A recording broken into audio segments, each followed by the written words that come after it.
Kisah. Pada zaman dahulu, hiduplah seorang raja yang bijaksana, bernama Payatukerup Mahajana. Ia memiliki seorang putra, bernama Payatu Antara. Karena sudah berusia senja, Payatukerup Mahajana meninggal dunia. Posisinya sebagai seorang raja digantikan oleh anaknya, yaitu Payatu Antara. Ia lalu mengubah namanya menjadi Payatu Nakpa. Hampir seminggu sekali, Payatu Nakpa pergi ke hutan, berlantar untuk berburu binatang. Sejak dulu, ia memang sangat gemar berburu. Pada suatu pagi, ketika Payatu Nakpa sedang duduk di kursi tahtanya, ada seorang menteri yang menghadapnya. Ia berkata, "Hamba ingin melapor Baginda Raja. Ada kabar bahwa daerah tepi laut mempunyai banyak binatang untuk diburu. Kalau begitu, kerahkanlah seluruh pasukan anjing-anjing dan rakyat kita. Esok hari kita hendak pergi berburu di tepi laut itu," ucap sang raja. "Daulat tuanku akan segera kami laksanakan," ucap menteri itu. Keesokan harinya, sang raja beserta pasukannya pun pergi ke tepi laut. Sayangnya, tepi laut tampak sangat sepi. Saking sepinya, tidak ada satupun hewan yang menampakkan diri. 2 jam menelusuri dan mencari binatang di tepi pantai. Tak satu pun binatang yang nampak. Tiba-tiba saja, anjing-anjing pemburu milik sang raja menggonggong. "Kenapa anjing-anjing itu menggonggong? Coba kau lihat apa yang terjadi," perintah sang raja. Lalu, salah satu menteri pun mendapati jika para anjing pemburu itu melihat seekor rusa berwarna putih. "Ada rusa putih di dalam hutan, Raja," ucapnya dengan cepat. Sang raja mengejarnya, sayang sekali rusa tersebut berlari dengan cepat, sehingga sang raja tidak dapat menangkapnya. Karena hari sudah semakin sore, raja dan pasukan memutuskan untuk kembali ke istana. Raja mengutus pasukan untuk menemaninya esok hari guna mencari rusa putih tadi. Meski baru sekilas melihatnya, raja yakin jika binatang tersebut sangatlah berarti.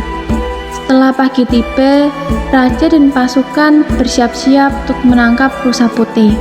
Mereka menyusuri hutan dekat lautan itu. Sayangnya, rusa itu tak kunjung mereka dapatkan. Lalu sang raja menemukan sebuah rumah di tengah hutan itu. Ia pun mendatangi rumah yang dihuni oleh sepasang suami dan istri tersebut. "Apakah kalian pernah melihat rusa putih di sekitar hutan ini?" tanyanya. "Mohon maaf Tuan, kami belum pernah melihatnya. Hanya saja kami tahu kisah asal-muasal rusa putih itu," jawab sang suami. Lalu ia menceritakan asal-muasal rusa putih itu berada. Sebenarnya, kini rusa putih telah tidak ada. Hanya orang tertentu saja yang bisa melihat jelmaannya. Ia juga menceritakan betapa indahnya negeri yang dulunya dihuni oleh binatang berwarna putih tersebut. Jika raja dapat menemukannya, negeri itu akan menjadi tempat yang sangat nyaman untuk tinggal. Setelah mendengar cerita tersebut, raja sangat tertarik untuk memindahkan negerinya ke tempat itu. Dengan tekad tersebut, raja pun mengutus seluruh pasukannya untuk mencari tempat yang dihuni rusa putih. "Kita harus berhasil menemukan tempat asal mula rusa putih. Jika berhasil, kita akan memindahkan kerajaan dan rakyat ke tempat itu," ucap sang raja dengan penuh ambisi. Ketika matahari hampir terbenam, akhirnya mereka pun menemukan tempat itu. Betapa terkejut sang raja melihat keindahannya. Rerumputan sangat hijau, pepohonan juga rimbun. Ada banyak pula rusa putih hidup di sana.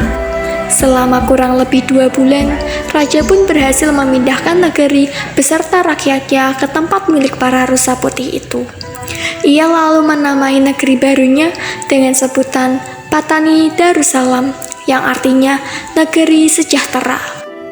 Bertahun-tahun tinggal di Patani Darussalam, tiba-tiba raja terkena penyakit berat. Seluruh tabib terkenal di penjuru bumi ini tak ada yang bisa menyembuhkan sang raja. Karena itu, pemerintah kerajaan membuat sayembara. Siapapun yang bisa mengobati penyakit sang raja, ia akan diangkat menjadi menantu raja. Tak lama setelah sayembara itu diumumkan, datanglah Syekh Syahid yang ingin mencoba untuk menyembuhkan sang raja. Ia berkata kepada sang raja, "Mohon maaf, Baginda, hamba bisa membantu Baginda, tapi ada syarat yang harus engkau penuhi." "Syarat apakah itu?" ucap sang raja. "Kau harus memeluk agama Islam terlebih dahulu bila ingin sembuh," ucap Syekh Syahid. "Baiklah, aku akan menuruti syaratmu, asalkan aku bisa sembuh. Jika kau melanggar janjimu, akan kupenggal kepalamu," ucap sang raja. Lalu, Syekh Syahid mengajarkan ilmu agama Islam kepada sang raja. Ia juga mengajarinya sholat. Setelah beberapa hari belajar dan memeluk agama Islam, penyakit sang raja berangsur-angsur menghilang. Tak lama kemudian, sang raja kembali sehat. Sesuai janji, ia akan menikahkan Syekh Said dengan putrinya. Namun, pria yang membantu raja tersebut menolaknya.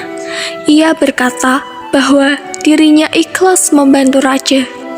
Sebelum pergi meninggalkan kerajaan, Syekh Said berpesan, "Raja, engkau harus tetap memeluk agama Islam dan rajin sholat bila ingin senantiasa sehat."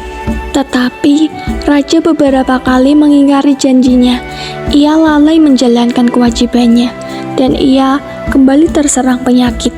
Dengan kemuliaan hati, Syekh Said kembali mengobati penyakit raja. Penyakit sang raja sembuh, dan raja benar-benar ingin mempelajari agama Islam dengan sungguh-sungguh. Untuk menyempurnakan agamanya, raja mengganti namanya menjadi Sultan Islami Syah Zilullah Fi'i Alam. Ketiga anaknya juga berganti nama agar makin terasa keislamannya. Tak lama setelah itu, makin banyak pula rakyat yang masuk Islam.